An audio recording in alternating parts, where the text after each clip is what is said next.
Hey everyone, welcome back to my channel. In today's video, I have a romance book recommendation video for you where I'm going to recommend you books with jealous, possessive, obsessive heroes. This is probably like one of my favorite, I don't know if this is really a trope, but it's one of my favorite things in a book. I love when the guy is just like, can't stand when other guys are talking to the girl and like different things like that they sort of get obviously jealous and possessive of her. And so these are going to be some of the books I've read that fall into this category. Some of these are like a little like intense, so I will mention that when I mention the book because I think you may want to know that depending on how far you're willing to go when it comes to that. So let's just get to the books. So the first book is actually a duet, so there's two books. The first one is called There Are No Saints, and it is by Sophie Lark. The second one is called There Is No Devil, also obviously by Sophie Lark. And these ones are probably on the little more intense side because this book actually follows a serial killer who sort of sets his eyes on this girl and becomes literally obsessed with her, like straight up stalking her, following her everywhere, watching her all the time, and he's just like obsessed with her. And obviously the story kind of turns into a romance, I guess you could say, and there is like a point in this series where there is sort of another guy that he gets like super jealous of, and definitely like those like moments come about. And this one I really loved. I think it is really interesting. If you're thinking like serial killer romances probably aren't for you, you're probably wrong because it's not what you would think at all. And this was just really good. I really enjoyed it, and it's definitely got that like possessive, super jealous of any other guy that gets near this girl. Like he's just like, he thinks he's the only one, like he's got eyes for her, no one else can like even look at her kind of thing. And this book is just really good for that. Next is Love Unexpected by QB Tyler, and this one is sort of for a different reason, the possessiveness, I guess. It is not going to be for everyone. I will say that right off the bat. Most of QB Tyler's books are like that. They're all very taboo. They all have topics that some people are not going to like. In this book, it follows a girl who I believe is like turning 18, like she's just on the cusp of 18 when her mom dies, and she is sort of left with her stepdad.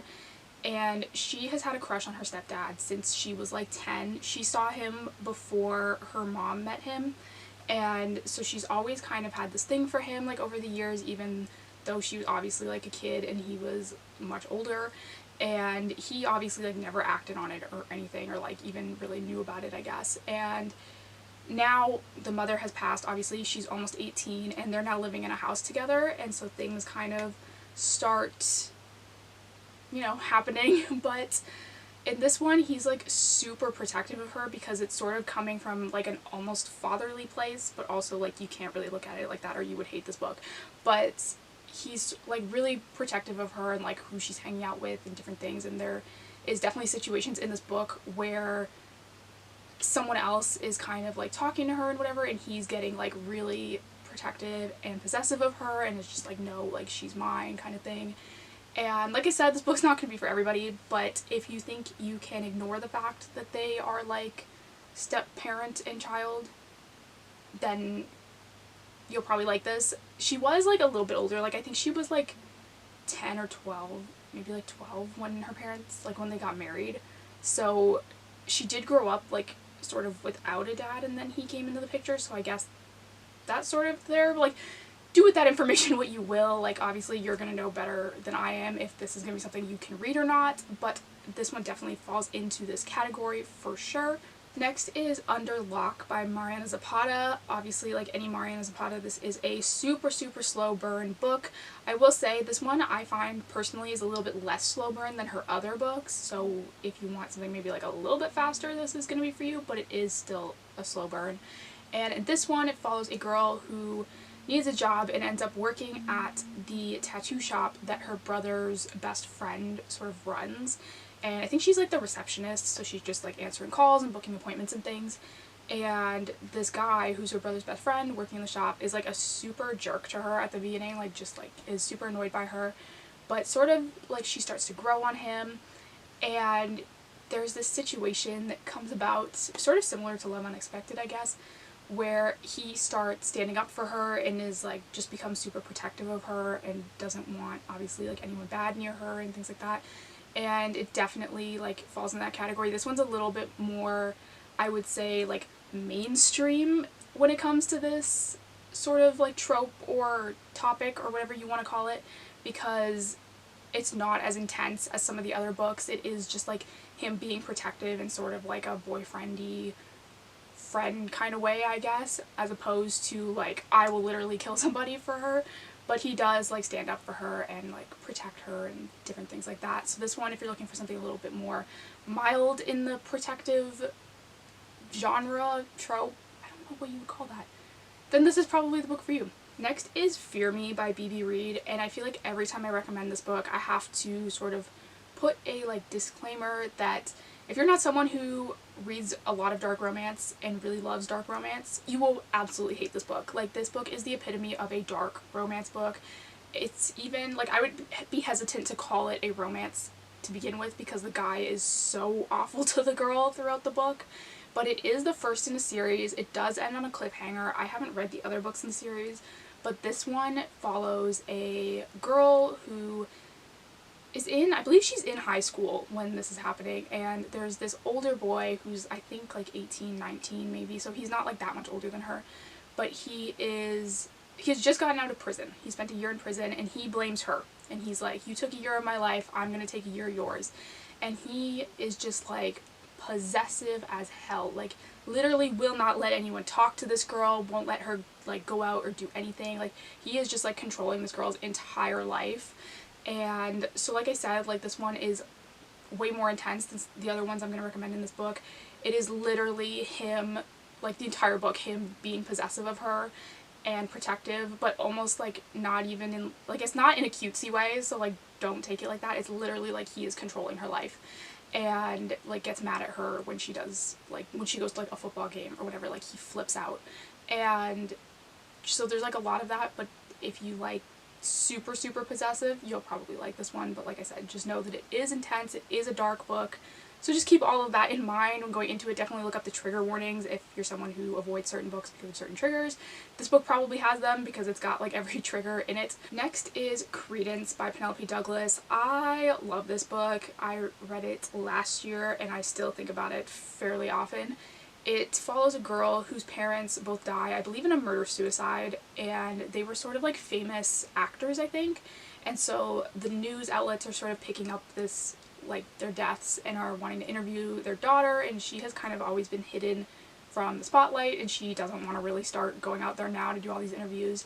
And so she gets a call from her dad's stepbrother that she didn't know existed until he calls, and he's like, look, I know you're almost 18, but if you wanted to come live with me until you turn 18, or even like after, I live up in this cabin in the mountains with my two sons, I'm pretty sure, 2 sons, and he's like, you can come live with us, and, you know, just if you want. He's like, I understand if you don't want to, like, that's totally cool, but just thought I'd offer.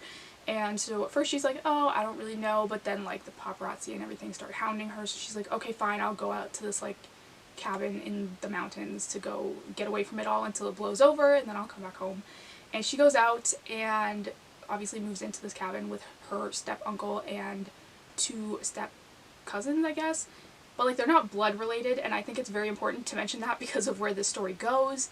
And the 3 of them are just, like, so possessive over her and protective and, like, very similar to the last one I mentioned, Fear Me, where they're just, like, almost controlling of her life. Like, no, you can't hang out with that guy, and you can't do this, and you can't, like, whatever. But this one's a little bit more chill, I would say, than Fear Me. But it definitely has those vibes of, like, they would do anything to protect her, and they do throughout the book. There's different things that come up where they are protecting her, or they get super jealous of other guys and things like that. And so this one definitely falls into that as well. Next is Clipped Wings. This is sort of a duet, I guess, but not really. It's part of a series, but the first 2 books follow the same couple, and the 3rd book is a different couple, and then there's, like, a bunch of little novellas, but you don't really need to read those. And so the first 2, Clipped Wings and Inked Armor, are, like, some of my favorite books of all time. They follow this girl who moves to this new town. She's kind of just, like, looking for a fresh start, and she moves into this apartment that is across the street from a tattoo parlor, and underneath the apartment is this like bookstore slash coffee shop that she gets a job at. And so she's working there all the time, or she's above it, you know, living, and she can see into this tattoo shop, and she keeps like, this one guy in there is catching her eye all the time. And she goes in and decides she wants to get this like massive tattoo. She goes into this tattoo shop and the guy is like, okay, like fine, we'll do this. And he sort of, all of the guys in this tattoo shop have a rule about dating clients, like because one time they did and it went really bad. So they don't date clients, and so he is like kind of like has a growing interest in her, and she's kind of like, oh well, I like him, but he like won't do anything about it because of their like rule of dating clients. And so they're kind of like pushing it off. It's like very angsty, and I just really love this one. But he becomes so like jealous and possessive of her, especially like in the second book, I think a little bit more than the first one.